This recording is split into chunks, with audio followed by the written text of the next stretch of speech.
Paz sea con ustedes y bienvenidos a un nuevo episodio. Si te dijera ahora mismo que existía alguien que seleccionaba a sus víctimas con una precisión extrema, no a cualquiera, sino a jóvenes atléticos con cuerpos fuertes y musculosos, hombres que acudían a él por un simple problema dental o incluso se encontraban con él por coincidencia en lugares públicos como clubes o ascensores. Él los observaba durante un momento largo y lento, estudiando cada detalle de su forma y de su físico. Y luego comenzaba a tocar la cuerda de la confianza. Decía: ¿puedo ayudarte con el deporte o con el trabajo? Oh, este es solo un procedimiento médico rutinario que necesitamos hacer. Después de ese primer paso, cerraba las puertas silenciosamente, pedía cosas extrañas bajo la cubierta del tratamiento médico, y si la víctima se resistía o se negaba, inmediatamente los amenazaba con exponerlos ante sus familias o fabricaba acusaciones, como afirmar que habían robado algo de la clínica. Mantenía todo en secreto de manera altamente profesional, grabando en secreto con cámaras ocultas, amenazando con esos vídeos o con publicarlos en línea, obligando a la víctima a volver una y otra vez y continuando el chantaje durante muchos años.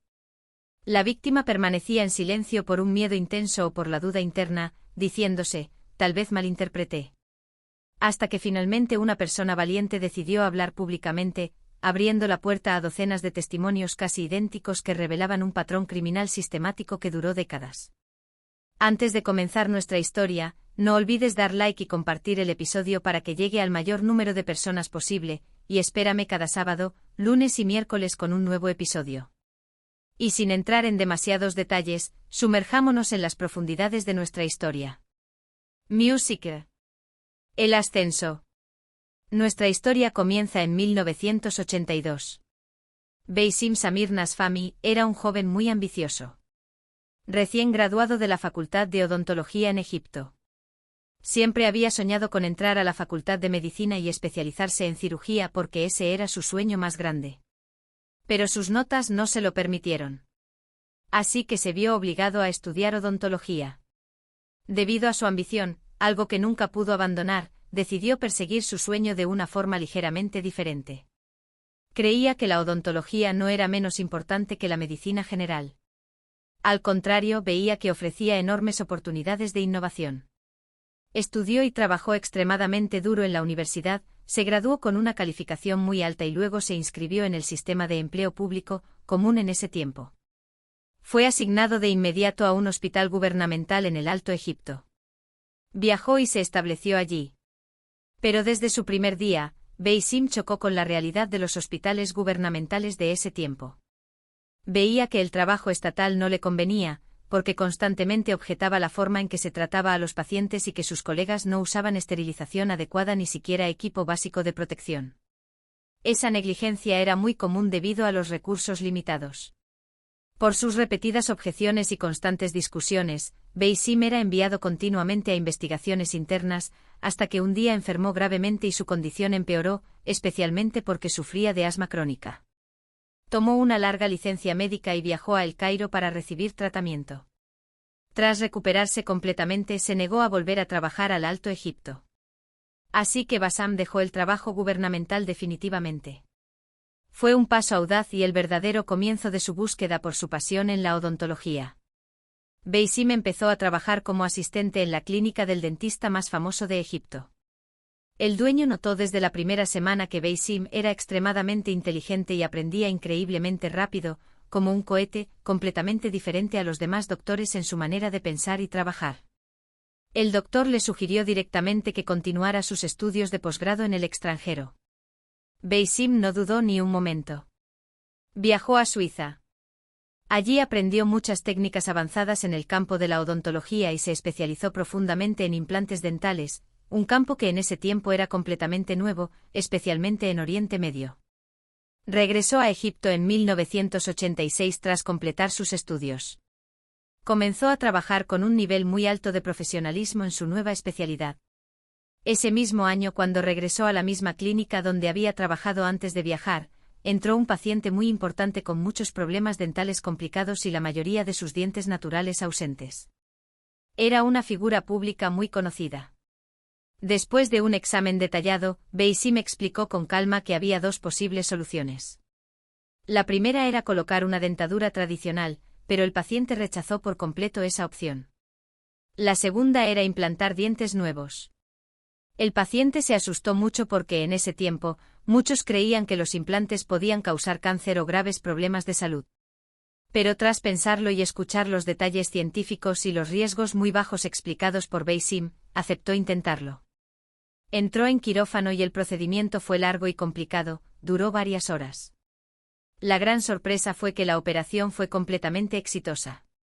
Beisim logró implantar 8 dientes en la mandíbula inferior con gran precisión. Cuando el paciente despertó y vio los resultados, no podía creerlo. Meses después se sometió al procedimiento de la mandíbula superior y también fue exitoso. El nombre de Beisim comenzó a difundirse como un rayo en todas partes. La prensa hablaba de él y la gente escuchaba sus historias de éxito, que parecían milagros. En muy poco tiempo se convirtió en el dentista más famoso de Egipto.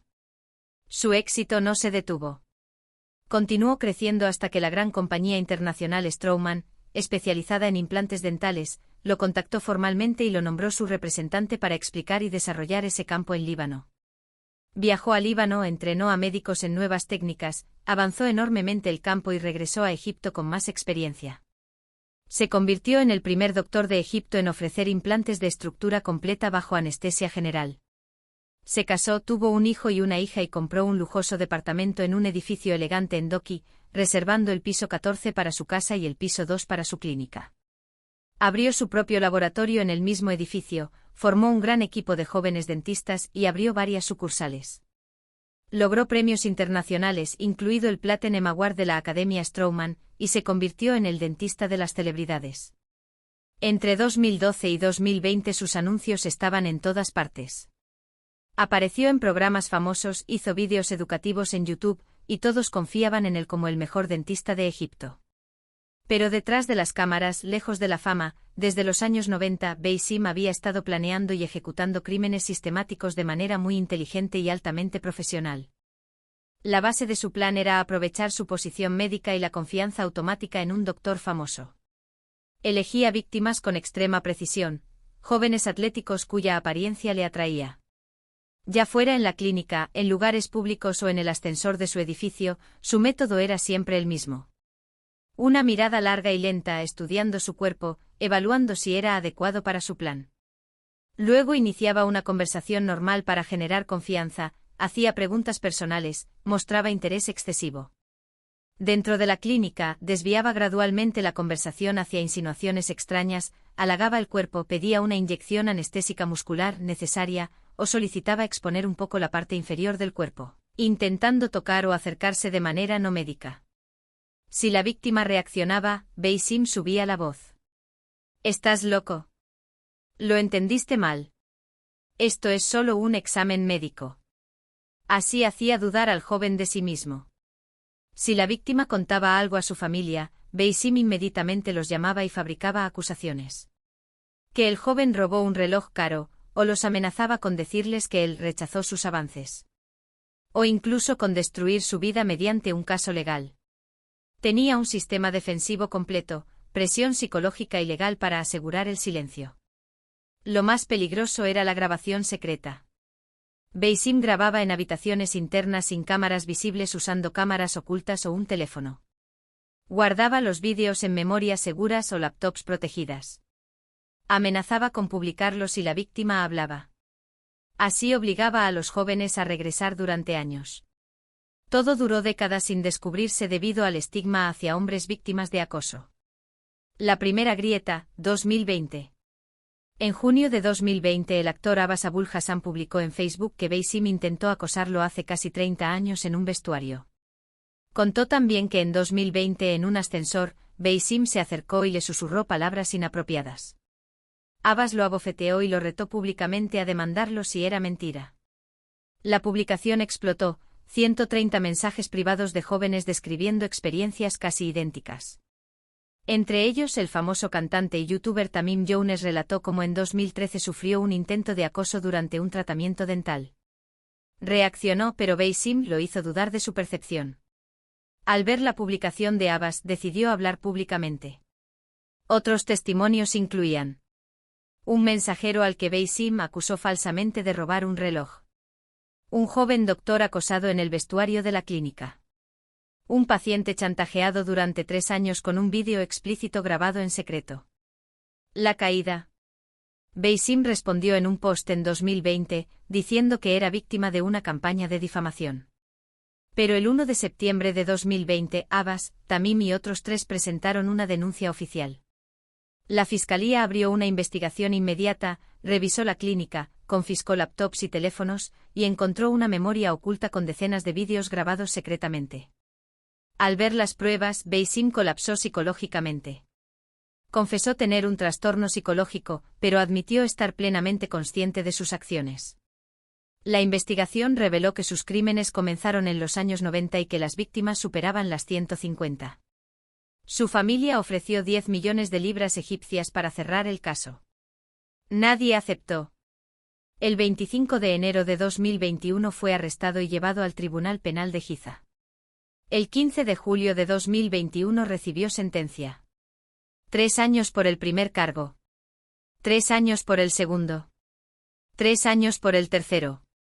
7 años por el cuarto. Total, 16 años de prisión con trabajos forzados. Impacto. El caso impactó profundamente en la sociedad egipcia. Animó a más víctimas a hablar y abrió un debate sobre el acoso hacia hombres. Sus clínicas fueron cerradas, sus anuncios retirados y su reputación destruida. La lección final fue clara. Tu cuerpo te pertenece. Tu voz es tu arma más fuerte. Si sufres acoso, no guardes silencio. Y con esto, el episodio de hoy está completo. Si es tu primera vez en el canal, no olvides suscribirte y activar la campana. Espérame en un nuevo episodio. Adiós.